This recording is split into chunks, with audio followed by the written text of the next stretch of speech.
नमस्कार दोस्तों, एक बार आप सबका फिर से बहुत बहुत स्वागत है आप सभी के अपने YouTube चैनल डियर गुरुजी पर। सो गाइस, जैसा कि आप सभी को पता है डेली शाम को 5 बजे, हाँ दोस्तों टाइम याद रखिएगा, डेली शाम को 5 बजे आप सभी के यहाँ पर जीके और जीएस की जो क्लास है स्पेशली आपकी करवाई जाती है। तो जितने लोग यहाँ पर जुड़ रहे हैं, पहली बात तो सभी लोग कमेंट करके बता दीजिए आप सभी को मेरी आवाज़ जो है क्लियर आ रही है कि नहीं आ रही है। And after that we will start the class. इसके बाद दोस्तों आप सभी लोग टेलीग्राम के लिए हमारे टेलीग्राम पर जुड़ सकते हैं फॉर पीडीएफ। डेली मैं आप सभी को वहाँ पर जो जितने भी क्लासेस में लेता हूँ 80% पीडीएफ मैं आपको दे देता हूँ, और कोशिश करूँगा जो भी और जो नहीं दे पा रहा हूँ पीडीएफ मैं आपको अपने ऐप के माध्यम से देता रहूँ। अगर आपने टेलीग्राम के अलावा इंस्टाग्राम पर नहीं फॉलो किया वहाँ भी कर लीजिए।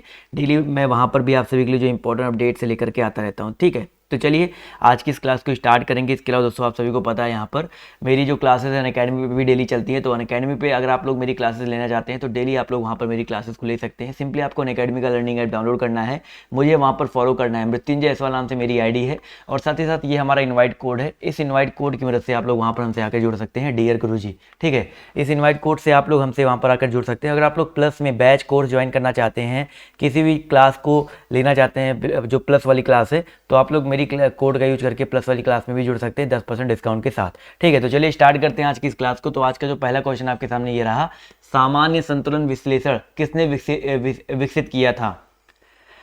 क्वेश्चन नंबर फर्स्ट है, यहाँ पर सभी लोग जवाब जो है देते हुए चलिएगा। इसका जो करेक्ट आंसर आपका क्या हो जाएगा, सामान्य संतुलन विश्लेषण जो है ये जो है बेसिकली किया था वॉलरस ने, ठीक है। वॉलरस ने, ये फ्रेंच के अर्थशास्त्री थे। 1870 ईस्वी में इन्होंने इस सिद्धांत को प्रस्तावित किया था। अगला क्वेश्चन देखिए आपसे क्या पूछा गया, आंतरिक से व्यापार किससे संबंधित है। आंतरिक से व्यापार जो है किससे संबंधित है। क्वेश्चन नंबर 2 है, सभी लोग जवाब जो है देते हुए चलिएगा। तो आंतरिक से व्यापार जो है, आंतरिक व्यापार की अगर हम बात करते हैं, आंतरिक व्यापार जो है ये आपका शेयर मार्केट से संबंधित है।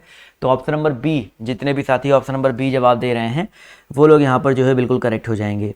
अगला क्वेश्चन देखिए आपसे यहाँ पर क्या पूछा गया है, ध्यान से देखिएगा और सभी लोग जवाब जो है देने का प्रयास कीजिएगा। क्वेश्चन नंबर हम बात करते हैं 3 के बारे में। तो 12वीं पंचवर्षीय योजना का कार्यकाल क्या है। 12वीं पंचवर्षीय योजना का कार्यकाल जो है क्या है। 3 नंबर क्वेश्चन है, जवाब देखिए आना शुरू हो गया है। तो 2012 से 2017, ठीक है। 12वीं पंचवर्षीय योजना का जो कार्यकाल है 2012 से लेकर के 2017 तक है। तो जितने लोग यहाँ पर ऑप्शन नंबर बी जवाब दे रहे हैं वो लोग यहाँ पर जो है बिल्कुल करेक्ट हो जाएंगे। चलिए साथियों आते हैं, बढ़ते हैं अगले क्वेश्चन पर। तो अगला क्वेश्चन देखिए आपसे यहाँ पर क्या पूछा गया है, एकात्मक सरकार में समस्त शक्ति किसके हाथ में होती है। सभी लोग यहाँ पर जवाब देते चलो, और जितने लोग यहाँ पर जुड़े हैं एटलीस्ट वीडियो को लाइक और शेयर कर दो। चैनल पर नए हो तो चैनल को सब्सक्राइब कर लीजिएगा। तो एकात्मक सरकार में समस्त शक्ति जो है किसके हाथ में होती है, वेरी इंपॉर्टेंट क्वेश्चन है, और सभी लोग यहाँ पर जवाब जो देने का प्रयास करेंगे। तो क्वेश्चन नंबर 4 का जो करेक्ट आंसर आपका क्या हो जाएगा, जवाब देखिए आना शुरू हो गया है। तो भाई केंद्रीय सरकार, ठीक है। जितने लोग यहाँ पर केंद्रीय सरकार जवाब दे रहे हैं बोले तो ऑप्शन नंबर बी जितने भी लोग जवाब दे रहे हैं वो लोग यहाँ पर बिल्कुल करेक्ट हो जाएंगे। अगला क्वेश्चन देखिए आपसे क्या पूछा गया कि भारतीय कला का वह कौन सा स्कूल है जो ग्रेको रोमन बौद्ध आर्ट के नाम से भी जाना जाता है। वेरी इंपॉर्टेंट क्वेश्चन है, भारतीय कला का वह कौन सा स्कूल है जो किसके नाम से भाई, ग्रेको रोमन बौद्ध आर्ट के नाम से भी जाना जाता है। 5 नंबर प्रश्न है, सभी लोग यहाँ पर जवाब देते हुए चलिएगा। तो गांधार, जितने लोग गांधार जवाब दे रहे हैं ऑप्शन नंबर सी वो लोग यहाँ पर जो है बिल्कुल करेक्ट हो जाएंगे। अगला क्वेश्चन देखिए आपसे यहाँ पर क्या पूछा गया है कि निम्नलिखित में से, थोड़ा सा छोटा कर दे क्वेश्चन, निम्नलिखित में से कौन से पल्लव राजा ने चालुक्य सम्राट राजा पुलकेशिन द्वितीय को पराजित करके और उनका वध करके वाट पिकोंडा का खिताब हासिल किया था। किसका भाई, वाट पिकोंडा का खिताब हासिल किया था। 6 नंबर क्वेश्चन है, सभी लोग यहाँ पर जवाब जो देते हुए चलिएगा। इसका जो करेक्ट आंसर आपका क्या हो जाएगा, तो भैया 6 नंबर प्रश्न का जो करेक्ट आंसर आपका हो जाएगा नरसिंह वर्मन फर्स्ट, ठीक है। नरसिंह वर्मन, जितने लोग ऑप्शन नंबर ए जवाब दे रहे हैं वो लोग यहाँ पर जो है बिल्कुल करेक्ट हो जाएंगे। अगला क्वेश्चन देखिए आपसे यहाँ पर क्या पूछा गया है, तरंग कटाव से बचने वाली भूमि को क्या कहते हैं। तरंग कटाव से बनने वाली या बनने पूछा गया है, बनने वाली भूमि को क्या कहते हैं। क्वेश्चन नंबर 7 है, सभी लोग यहाँ पर जवाब जो है देते हुए चलेंगे। तो तरंग कटाव से बनने वाली भूमि को गुफा कहते हैं। क्या कहते हैं साथियों, गुफा कहते हैं। तो यहाँ पर जितने लोग ऑप्शन नंबर सी जवाब दे रहे हैं वो लोग यहाँ पर बिल्कुल करेक्ट हो जाएंगे। अगला क्वेश्चन देखिए आपसे क्या पूछा गया है, ध्यान से देखिएगा और सभी लोग जवाब दीजिएगा। निम्नलिखित में से कौन सी विद्युत चुंबकीय तरंग नहीं है। क्वेश्चन नंबर 8 है, बहुत इंपॉर्टेंट क्वेश्चन है, विद्युत चुंबकीय तरंग जो है कौन सी नहीं है।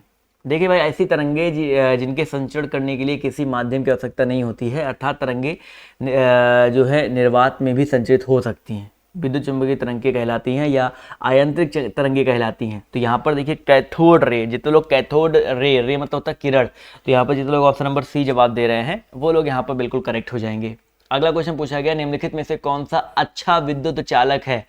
सबसे अच्छा विद्युत चालक यहाँ पर बताइए कौन सा है। क्वेश्चन नंबर 9 है, सभी लोग यहाँ पर जवाब जो है देते हुए चलिएगा। यहाँ पर इन चारों ऑप्शनों में अगर देखा जाए तो कार्बन का एक अपर रूप यहाँ पर ऑप्शन में दिया गया है। चलो इतना हिंट दे दिया भाई।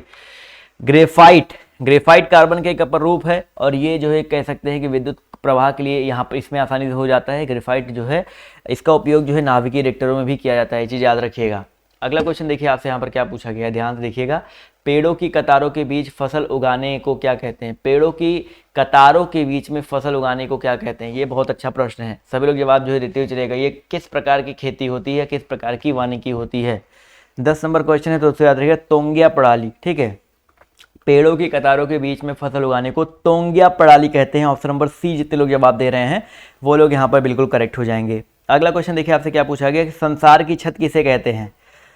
संसार की छत जो है किसे कहते हैं? क्वेश्चन नंबर आपके यहाँ पर 11 दिया गया है, कई बार आपके पेपर में आ चुका भाई ये क्वेश्चन और बहुत ज़्यादा इंपॉर्टेंट क्वेश्चन है। संसार की छत पॉमीर नॉट, ठीक है, संसार की छत रूफ ऑफ द वर्ल्ड, पॉमीर के पठार को कहते हैं, पॉमीर नॉट को कहते हैं।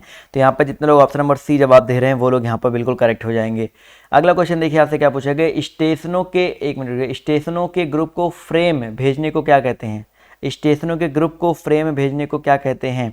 क्वेश्चन नंबर 12 है, सभी लोग जवाब जो है देते हुए चलेंगे। तो इसको कहते हैं मल्टीटास्किंग। क्या कहते हैं भाई? मल्टीटास्किंग कहते हैं। ऑप्शन नंबर सी जितने लोग जवाब दे रहे हैं वो लोग यहाँ पर बिल्कुल करेक्ट हो जाएंगे। अगला क्वेश्चन पूछा गया आपसे यहाँ पर कि प्रिंस ऑफ वेल्स कप किस खेल से संबंधित है? प्रिंस ऑफ वेल्स कप जो है किस खेल से संबंधित है? 13 नंबर क्वेश्चन है, सभी लोग जवाब जो है देते हुए चलिएगा। तो दोस्तों याद रखिए प्रिंस ऑफ वेल्स कप जो है आपका गोल्फ से, ठीक है, गोल्फ से संबंधित है। तो इसको याद रखिएगा। ऑप्शन नंबर जितने लोग बी जवाब दे रहे हैं वो लोग यहाँ पर बिल्कुल करेक्ट हो जाएंगे। ठीक है, बहुत ही इंपॉर्टेंट क्वेश्चन है। अगला क्वेश्चन देखिए आपसे पूछा गया कि जल निकास प्रतिमान जिसमें सहायक नदियाँ लंबवत मिले वो क्या कहलाता है? जल निकास प्रतिमान जिसमें सहायक नदियाँ जो है आपकी क्या मिले, लंबवत मिले, वो क्या कहलाता है? तो दोस्तों याद रखिएगा वो कहलाता है जाली या फम्फरी। तो यहाँ पर जितने लोग ऑप्शन नंबर बी जवाब दे रहे हैं जाली या फम्फरी, वो लोग यहाँ पर जो है बिल्कुल करेक्ट हो जाएंगे। 15 नंबर क्वेश्चन देखिए आपसे यहाँ पर क्या पूछा गया, ध्यान से देखिएगा। पूछा गया आपसे यहाँ पर कि 1870 ईस्वी में भारतीय सुधार संघ के संस्थापक कौन थे? चलिए 15 नंबर प्रश्न है, सभी लोग प्रयास करिए, जवाब देते हुए चलेंगे। 1870 ईस्वी में भारतीय सुधार संघ के संस्थापक कौन थे? जवाब सभी लोग देते हुए चलिएगा। तो यहाँ पर याद रखिएगा केशव चंद्र सेन। ठीक है, केशव चंद्र सेन जो यहाँ पर बिल्कुल करेक्ट हो जाएगा। केशव चंद्र सेन एक समाज सुधारक थे।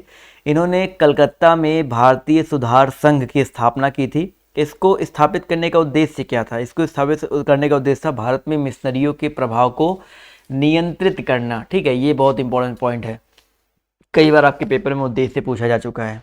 अगला क्वेश्चन देखिए आपसे यहाँ पर क्या पूछा गया है, कौन सा संविधान संशोधन अधिनियम संसद सदस्यों और विधानसभा सदस्यों की अयोग्यता से संबंधित है? बहुत इंपॉर्टेंट क्वेश्चन है, चारों ऑप्शन पढ़ लीजिए फिर जवाब देते हुए चलिएगा। कौन सा संविधान संशोधन अधिनियम संसद सदस्यों और विधानसभा सदस्यों की अयोग्यता से संबंधित है? तो दोस्तों याद रखिएगा 52वां। ठीक है, 52वां जो संविधान संशोधन अधिनियम है ये है। तो ऑप्शन नंबर जितने लोग बी जवाब दे रहे हैं वो लोग यहाँ पर बिल्कुल करेक्ट हो जाएंगे। अगला क्वेश्चन पूछा गया है कि हृदय की धड़कन की गति निम्नलिखित में से किससे बढ़ती है? हृदय की धड़कन की जो गति है निम्नलिखित में से किससे बढ़ती है? 17 नंबर क्वेश्चन है, सभी लोग जवाब देते हुए चलिएगा। तो दोस्तों याद रखिएगा अनुकंपी तंत्रिका से। ठीक है, जितने लोग यहाँ पर ऑप्शन नंबर बी जवाब दे रहे हैं अनुकंपी तंत्रिका, ऑप्शन नंबर बी यहाँ पर जो है वो बिल्कुल करेक्ट हो जाएगा। अगला क्वेश्चन देखिए आपसे यहाँ पर क्या पूछा गया है, नियासिन जो विटामिन बी कॉम्प्लेक्स ग्रुप का एक विटामिन है, इसकी कमी से कौन सा रोग होता है? नियासिन जो विटामिन बी कॉम्प्लेक्स ग्रुप का एक विटामिन है, इसकी कमी से कौन सा रोग होता है? चलिए भाई, विटामिन बी कॉम्प्लेक्स ग्रुप का एक विटामिन है नियासिन, बिल्कुल सही बात है सर। तो जहाँ पर काफ़ी लोग के जवाब देखे कि मैंने आपको बायोलॉजी वाली जो क्लास में लेता हूँ शाम को, इसके जस्ट बाद वाला जो क्लास लेता हूँ बायोलॉजी की 5:30 बजे, शाम को 5:30 बजे, उसमें मैं आपको कल ही मैंने पढ़ाया था, आप सभी को कल ही मैंने पढ़ाया था पेलाग्रा। बिल्कुल सही बात है सर, पेलाग्रा जो है यहाँ पर बिल्कुल सही हो जाएगा। तो ऑप्शन नंबर जो इतने लोग भी जवाब दे रहे हैं वो लोग यहाँ पर बिल्कुल करें। इसके जस्ट बाद क्लास चलेगी जीएस की, तो उसमें भी आने का प्रयास कीजिएगा। अगला क्वेश्चन पूछा गया है कि जल में प्रदूषकों के रूप में मौजूद लोहे और मैग्नीज को किसके द्वारा नहीं हटाया जा सकता है? 20 नंबर प्रश्न है, सभी लोग यहाँ पर जवाब जो है देते हुए चलेंगे। यहाँ पर पूछा गया है किसके द्वारा मौजूद लोहे और मैग्नीज को किसके द्वारा नहीं हटाया जा सकता है? तो यहाँ पर क्लोरीनीकरण। देखिए क्लोरीनीकरण का मतलब होता है जल को शुद्ध करना। ठीक है, जल को शुद्ध करना। तो यहाँ पर देखा जाए तो इस विधि से जल को शुद्ध करते हैं, ना कि यहाँ पर लोहे और मैग्नीज को हटाया जाता है। ठीक है, तो यहाँ पर जितने लोग ऑप्शन नंबर बी जवाब दे रहे हैं वो लोग यहाँ पर बिल्कुल करेक्ट हो जाएंगे। ठीक है, चलिए अगला क्वेश्चन पूछा गया है कि विरोधी गुणों का युग्म जो सामान्यतः विशेषताओं को नियंत्रित करे वो क्या कहलाता है। 21 नंबर प्रश्न है, विरोधी गुणों का युग्म जो सामान्यतः विशेषताओं को नियंत्रित करते हैं वो क्या कहलाते हैं। चलिए पहली बात तो आप सभी लोग जवाब जो देने का प्रयास करेंगे। 21 नंबर क्वेश्चन का जो करेक्ट आंसर आपका क्या हो जाएगा दोस्तों, यहाँ पर युग्म विकल्पी या एलील जिसको कहते हैं। ठीक है, युग्म विकल्पी या बोले तो एलील जिसको बोला जाता है, ऑप्शन नंबर सी जितने लोग जवाब दे रहे हैं वो लोग यहाँ पर बिल्कुल करेक्ट हो जाएंगे। ठीक है, चलिए एलील युग्म विकल्पी, ठीक है, यह आनुवांशिकी से संबंधित है और एक ही गुण के अलग अलग रूपों को प्रकट करने वाले लक्षणों को जो है बेसिकली एलील कहा जाता है। एक ही युग्म के जो है कहते एक ही गुण के अलग अलग रूपों को प्रकट करने वाले जो जीन्स होते हैं। ठीक है, अगला क्वेश्चन देखिए आपसे पूछा गया, इलेक्ट्रॉन का एंटी पार्टिकल क्या है। इलेक्ट्रॉन का एंटी पार्टिकल जो है आपका क्या है। चलिए भाई फटाफट यहाँ पर जवाब देते हुए चलेंगे। जितने भी आपके जो एंटी पार्टिकल होता है उसके सारे गुण जो होते हैं इलेक्ट्रॉन के अपोजिट होते हैं, एंटी होते हैं। तो यहाँ पर याद रखिएगा पॉजिट्रॉन, बहुत इंपॉर्टेंट क्वेश्चन है। इलेक्ट्रॉन का एंटी पार्टिकल जो है पॉजिट्रॉन होता है। तो जब भी इलेक्ट्रॉन और पॉजिट्रॉन की टक्कर होती है तो दोनों पूर्णतः नष्ट हो जाती है, भी याद रखिएगा। और जब इलेक्ट्रॉन और पॉजिट्रॉन का क्या बोलते हैं आपका टक्कर होता है तो 2 फोटॉन निर्मित होते हैं। क्या होते हैं, 2 फोटॉन निर्मित होते हैं। तो ये चीज़ याद रखिएगा। अगला क्वेश्चन, ध्रुवीय क्षेत्र की आबादी किन कारणों से विरल है। 23 नंबर क्वेश्चन है, इसका जवाब देते हुए चलेंगे। ध्रुवीय क्षेत्र की आबादी जो है विरल होने का जो मेन रीजन है आपका क्या है। चलिए पहले सभी लोग इसका जवाब जो देते हुए चलेंगे। ध्रुवीय क्षेत्र की आबादी किन कारणों से विरल है, और लाइक वाइक करते हुए चलो भाई, इतने सारे लोग जुड़े हुए हो। तो 23 नंबर क्वेश्चन का जो करेक्ट आंसर आपका क्या हो जाएगा, अनुपयुक्त जलवायु की दशा। जितने लोग यहाँ पर ऑप्शन नंबर बी जवाब दे रहे हैं, अनुपयुक्त जलवायु की जो दशा होती है वो ध्रुवीय क्षेत्र की आबादी का कारण है। तो यहाँ पर जितने लोग ऑप्शन नंबर बी जवाब दे रहे हैं वो लोग यहाँ पर बिल्कुल करेक्ट हो जाएंगे। अगला क्वेश्चन देखिए आपसे क्या पूछा गया, ध्यान से देखिएगा और सभी लोग जवाब देने का प्रयास कीजिएगा कि शैवाल के फलने और फूलने का रीजन क्या होता है। शैवाल के फलने फूलने का रीजन कारण क्या होता है। 24 नंबर क्वेश्चन है, जवाब देखिए आना शुरू हो गया है। तो यूट्रोफिकेशन या सुपोषण जिसको कह सकते हैं। ठीक है, बहुत इंपॉर्टेंट क्वेश्चन है। किसी जलाशय के पोषक तत्वों के समृद्ध होने का जो मेन रीजन होता है या शैवाल के फलने फूलने का जो मेन रीजन है वो आपका सुपोषण या यूट्रोफिकेशन है। तो ऑप्शन नंबर सी यहाँ पर बिल्कुल करेक्ट हो जाएगा। ठीक है, चलिए क्लियर है यहाँ तक सभी को। अगला क्वेश्चन देखिए आपसे क्या पूछा गया है, निम्नलिखित में से कौन सा युग्म सही नहीं है। 25 नंबर क्वेश्चन है, थोड़ा सा इसका जवाब देते हुए चलेंगे। कौन सा युग्म जो है आपका सही नहीं है। हाइग्रोमीटर दिया गया वायुमंडल की जलवाष्प का अंश, 25 नंबर क्वेश्चन है। उसके बाद यहाँ पर लैक्टोमीटर दिया गया है तरल का विशिष्ट घनत्व। भाई लैक्टोमीटर से हम लोग तरल का विशिष्ट घनत्व नहीं मापते हैं। लैक्टोमीटर बताओ सर जी क्या मापा जाता है। लैक्टोमीटर जो है इससे दूध की शुद्धता मापी जाती है। ठीक है, दूध मिल्क की जो शुद्धता है वो मापी जाती है। दूध के गुरुत्व सिद्धांत पर ये काम करता है, ये चीज़ याद रखिएगा। लैक्टोमीटर यहाँ पर जो दिया गया है ऑप्शन नंबर बी, ये आपका गलत हो जाएगा। इसके अलावा ये जो चीज़ें हैं इसको भी याद रख लीजिएगा। हाइग्रोमीटर से वायुमंडल के जलवाष्प का अंश, एनीमोमीटर से वायु की गति, सिस्मोग्राफी से भूकंप, ये भी कई बार आपके पेपर में आ चुके हैं, तो इनको भी याद रखिएगा। अगला क्वेश्चन देखिए आपसे यहाँ पर क्या पूछा गया है, ध्यान से देखिएगा और सभी लोग जवाब देने का प्रयास कीजिएगा। गोल्डन हैंडशेक निम्नलिखित में से किस योजना का एक और नाम है। बहुत ही ज़्यादा इंपॉर्टेंट क्वेश्चन और सभी लोग यहाँ पर जवाब जो देने का प्रयास करेंगे। गोल्डन हैंडशेक, चलिए भाई जवाब देखिए यहाँ पर आना शुरू हो गया है। तो इसका जो करेक्ट आंसर आपका क्या हो सकता है। जवाब देखिए बिल्कुल सही आ रहा है सर। गोल्डन हैंडशेक की बात करते हैं तो स्वैच्छिक सेवानिवृत्ति योजना। ठीक है, गोल्डन हैंडशेक स्वैच्छिक मतलब खुद से सेवानिवृत्त योजना के एक और नाम है। तो यह एक सामान्य पद्धति है जो अतिरिक्त जनशक्ति को बांटने और संगठन के प्रदर्शन के सुधार के लिए उपयोग किया जाता है। तो स्वेच्छा से रिटायर होने के लिए जो है ये कह सकते हैं एक योजना है। निम्नलिखित में से एक मिनट रुक जाओ भाई। चलिए, निम्नलिखित में से किस अनुच्छेद की कार्यप्रणाली के तहत भारतीय संविधान में संशोधन किया जा सकता है। ये बहुत इंपॉर्टेंट क्वेश्चन है। 27 नंबर प्रश्न है, सब लोग जवाब देते हुए चलिएगा। जवाब देखिए यहाँ पर आना शुरू हो गया। तो अनुच्छेद 368, ठीक है, अनुच्छेद 368 की अगर हम बात करते हैं तो इसके तहत जो है इस कार्यप्रणाली के तहत संसद को संविधान में संशोधन करने का अधिकार है।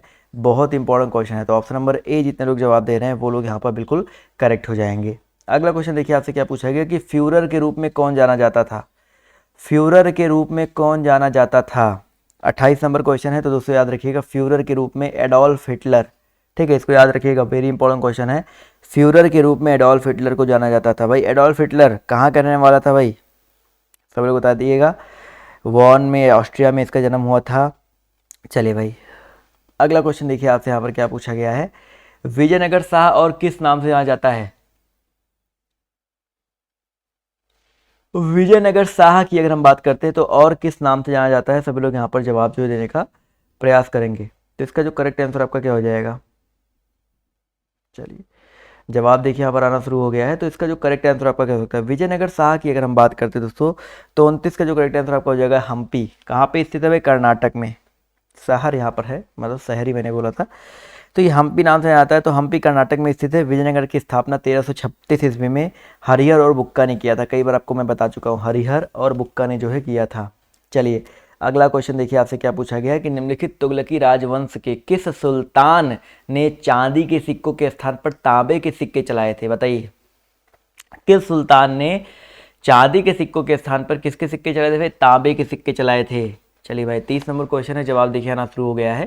तो इसका जो करेक्ट आंसर आपका क्या हो जाएगा। जवाब देखिए आना शुरू हो गया है। तो मोहम्मद बिन तुगलक, काफ़ी लोग के जवाब आ रहे हैं भाई। मोहम्मद बिन तुगलक 1325 ईस्वी से लेकर के 1351 ईस्वी तक इसका शासनकाल था। और इसने जो है तांबे के सिक्के चलाए थे चांदी के स्थान पर, ठीक है। चलिए और इसका मूल्य जो है 1 टका के बराबर, एक चांदी के टके, मतलब एक तांबे के सिक्के का मूल्य 1 चांदी के टके के बराबर रखा था। अगला क्वेश्चन देखिए आपसे यहाँ पर क्या पूछा गया है। निम्नलिखित में से कौन सा क्षेत्र ऐसा है जहाँ पर भूकंप आने की संभावना सबसे अधिक है। निम्नलिखित में से कौन सा क्षेत्र ऐसा है जहाँ पर भूकंप आने की संभावना जो है सबसे अधिक है। 31 नंबर क्वेश्चन है, जवाब देखिए आना शुरू हो गया है। तो याद रखिए दोस्तों यहाँ पर गंगा ब्रह्मपुत्र घाटी, ठीक है, गंगा ब्रह्मपुत्र घाटी जो है यहाँ पर करेक्ट हो जाएगा, ठीक है। तो यहाँ पर जितने लोग ऑप्शन नंबर बी जवाब दे रहे हैं वो लोग यहाँ पर बिल्कुल करेक्ट हो जाएंगे। अगला क्वेश्चन देखिए आपसे यहाँ पर क्या पूछा गया है, ध्यान से देखिएगा, थोड़ा सा छोटा कर देते जो कि इंपॉर्टेंट क्वेश्चन है। शहद जिसमें शक्कर की उच्च सांद्रता पाई जाती है सड़ता नहीं है क्योंकि। भाई शहद के ना सड़ने की जो रीजन है क्या हो जाएगा भाई, शहद यहाँ पर सबसे पहले बोला गया उच्च सांद्रता पाई जाती है किसकी भाई, शक्कर की। तो भाई इसको ना सड़ने का रीजन है उच्च परासरणीय सामर्थ्य के घोल से पानी निकल जाने के कारण जीवाणु सक्रिय अवस्था में जीवित नहीं रह पाते हैं। तो जीवाणु की वजह से जो है ये सड़ते हैं, आप सभी को ये पता भी है। तो ऑप्शन नंबर सी जितने लोग जवाब दे रहे हैं वो लोग यहाँ पर बिल्कुल करेक्ट हो जाएंगे। अगला क्वेश्चन देखिए पूछा गया कि कम तापमात्रा पर सीसा निम्नलिखित में से किस रूप में बर्ताव करता है। कम तापमात्रा पर जो सीसा है वो किस रूप में जो है बर्ताव करता है। सभी लोग यहाँ पर जवाब जो देते चलेंगे। 33 का जो करेक्ट आंसर आपका क्या हो जाएगा। चलिए भाई 33 नंबर क्वेश्चन है, जवाब देखिए यहाँ पर आना शुरू हो गया है। तो 33 की जो बात करते हैं तो यहाँ पर श्रेष्ठ चालक, ठीक है, जितने लोग यहाँ पर कम तापमात्रा पर जो सीसा होता है वो श्रेष्ठ चालक के रूप में बर्ताव करता है। तो ऑप्शन नंबर बी जितने लोग जवाब दे रहे हैं वो लोग यहाँ पर बिल्कुल करेक्ट हो जाएंगे। अगला क्वेश्चन देखिए आपसे क्या पूछा गया कि नेटवर्क में संक्षिप्त, चलिए भाई, नेटवर्क में संक्षिप्त संदेश जो एक स्टेशन से दूसरी स्टेशन को जाता है क्या कहलाता है। क्वेश्चन नंबर 34 है, सभी लोग 34 का जवाब जो देते हुए चलेंगे। 34 का जो करेक्ट आंसर आपका क्या हो जाएगा। चलिए भाई 34 नंबर क्वेश्चन की अगर हम बात करते हैं तो 34 का जो करेक्ट आंसर है आपका क्या हो सकता है। ऑप्शन नंबर ए टोकन, जितने लोग टोकन जवाब दे रहे हैं। नेटवर्क में संक्षिप्त संदेश जो एक स्टेशन से दूसरे स्टेशन को जाता है उसको हम लोग टोकन बोलते हैं, इसको याद रखिएगा। टोकन पासिंग इसको बोला जाता है। एक लोकल एरिया नेटवर्क यानी कि लैन में संदेश पास करने की विधि होती है, नोट्स के बीच संचालित किया जाता है। चलिए भाई अगला क्वेश्चन देखिए आपसे यहाँ पर क्या पूछा गया, ध्यान से देखिएगा।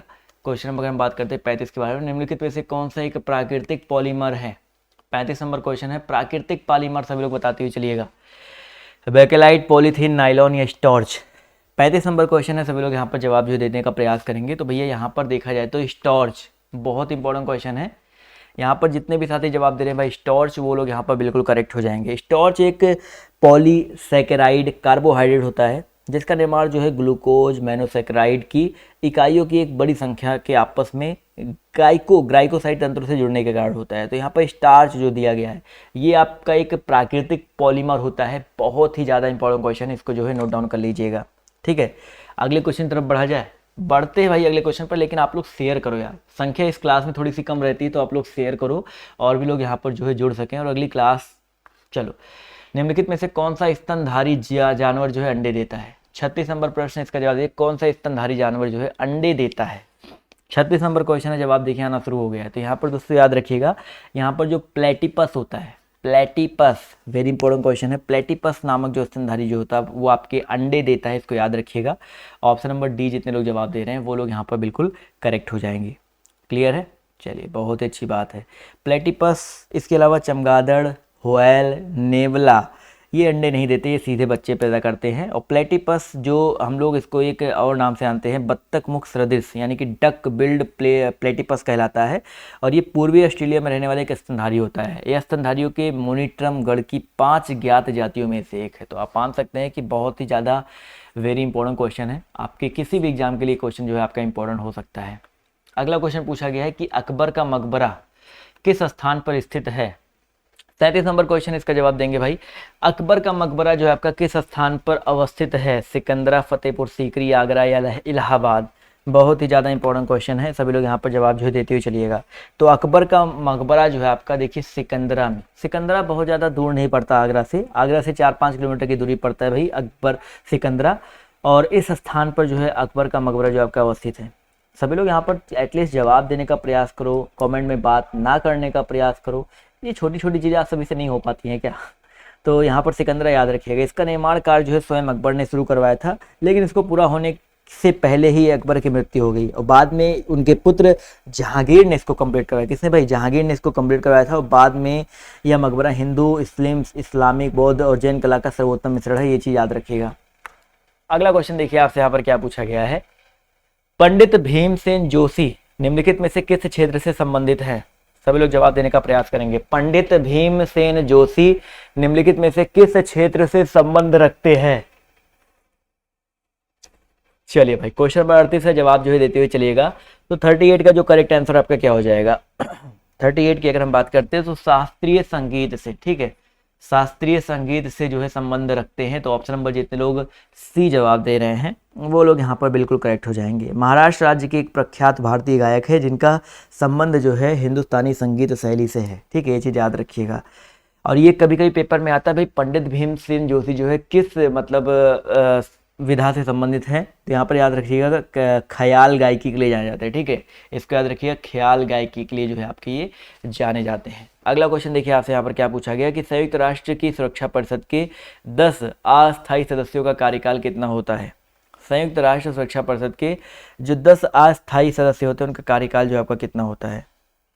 सभी लोग यहाँ पर जवाब जो देने का प्रयास करेंगे। इसका जो करेक्ट आंसर आपका क्या हो जाएगा? चलिए भाई, 39 नंबर क्वेश्चन है, जवाब देखिए आना शुरू हो गया है। तो याद रखिएगा 2 वर्ष, ठीक है, 2 वर्ष जितने लोग जवाब दे रहे हैं ये वो लोग यहाँ पर बिल्कुल करेक्ट हो जाएंगे। अगला क्वेश्चन देखिए आपसे क्या पूछा गया कि त्रिपिटक धर्म ग्रंथ का संबंध किस धर्म से है?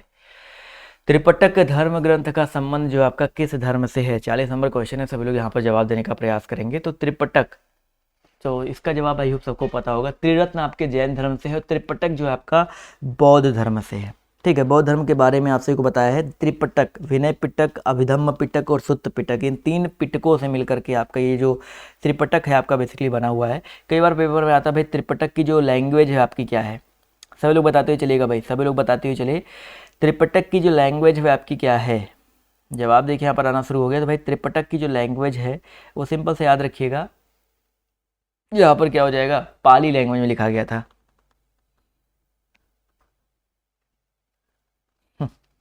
अगला क्वेश्चन देखिए आपसे क्या पूछा गया, थोड़ा सा बड़ा कर लीजिए, छोटा कर लीजिएगा। यदि कोई देश अपनी मुद्रा का अवमूल्यन करता है तो अवमूल्यन करने का मतलब क्या होता है? डीवैल्यूएशन, मुद्रा का डीवैल्यूएशन अगर हो रहा है तो उसका मतलब क्या है? चलिए भाई, सभी लोग जवाब जो है देते हुए चलिएगा। तो इसका मतलब होता है कि डीवैल्यूएशन कर रहा है। थोड़ा भी आप लोग भी प्रयास करो यार, मैं तो जवाब देते हुए चल ही रहा हूँ। तो इसका मतलब हो जाएगा निर्यात सस्ता तथा आयात महंगा हो जाता है। निर्यात सस्ता हो जाता है, आयात महंगा हो जाता है। तो इसको जो है याद रखिएगा। तो ऑप्शन नंबर जितने लोग जवाब दे रहे हैं ए वाला, वो लोग यहाँ पर बिल्कुल करेक्ट हो जाएंगे। अगला क्वेश्चन देखिए आपसे यहाँ पर क्या पूछा गया है, ध्यान से देखिएगा। अगला क्वेश्चन, अगला प्रश्न आपसे यहाँ पर पूछा क्या गया है, ध्यान से देखिए। निम्नलिखित में से कौन सी अधातु अपनी तरलीय अवस्था में अपरूपता प्रदर्शित करती है? निम्नलिखित में से कौन सी अधातु अपनी तरलीय अवस्था में अपर रूपता जो है प्रदर्शित करती है? 42 नंबर क्वेश्चन है और सभी लोग यहाँ पर जवाब जो देने का प्रयास करेंगे। इसका जो करेक्ट आंसर आपका क्या हो जाएगा?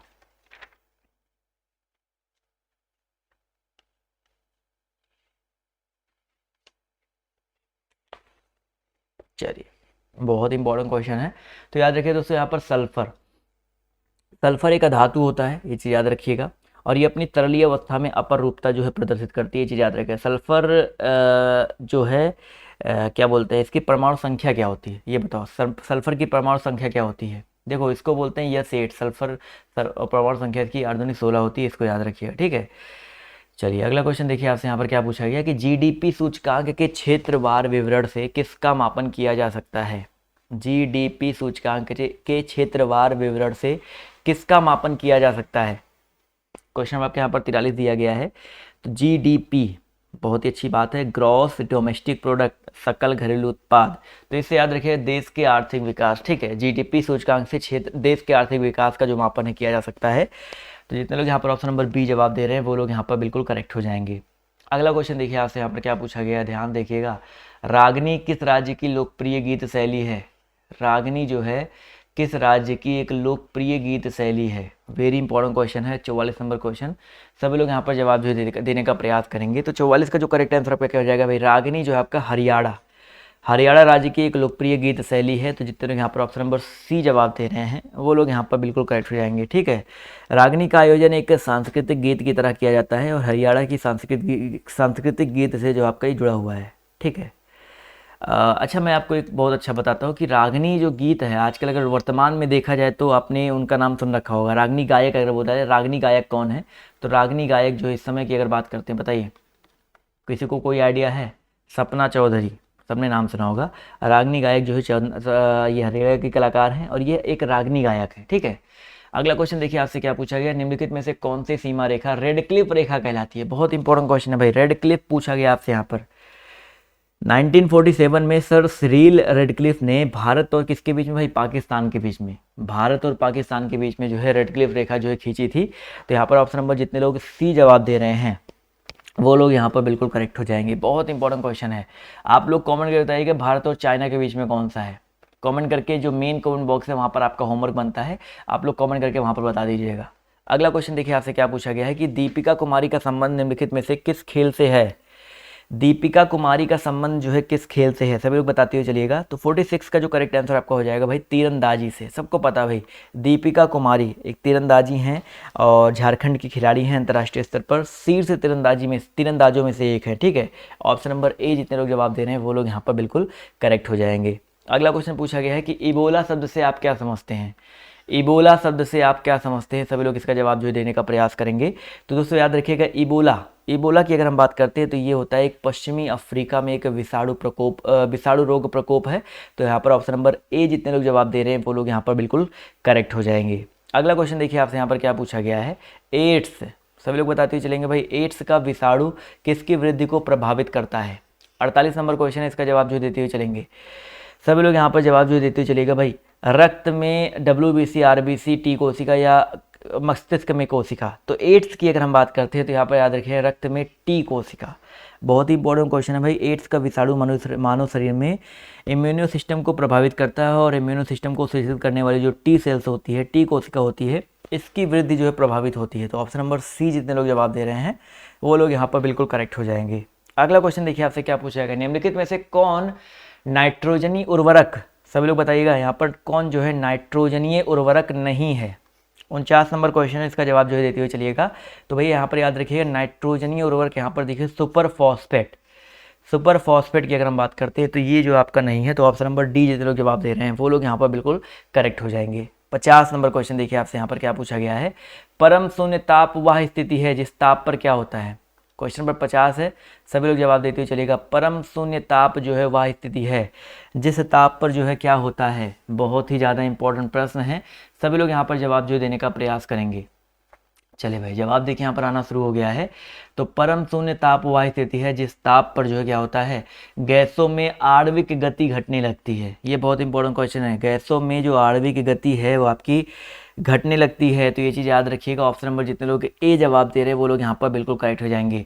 अगली क्लास में जल्दी से आप लोग जितने लोग यहाँ पर जुड़े हुए हो, अगली क्लास में जल्दी से आ जाओ। अगली क्लास आप सभी की जो है किस चीज़ की चलने वाली है, जनरल साइंस की वेरी वेरी इंपॉर्टेंट क्लास चलने वाली है। तो आप लोग जल्दी से उस क्लास में आ जाइए, सभी वर्ग वाले। जी हाँ, ये क्लास जो है सभी वर्ग वालों के लिए है और अगली क्लास भी सभी वर्ग वालों के लिए होने वाली है। तो सभी लोग फटाफट उस क्लास में आ जाइए। तो बिल्कुल बाय बाय, टेक केयर, जय हिंद, जय भारत। मिलते हैं आप सभी से नेक्स्ट वीडियो में। धन्यवाद।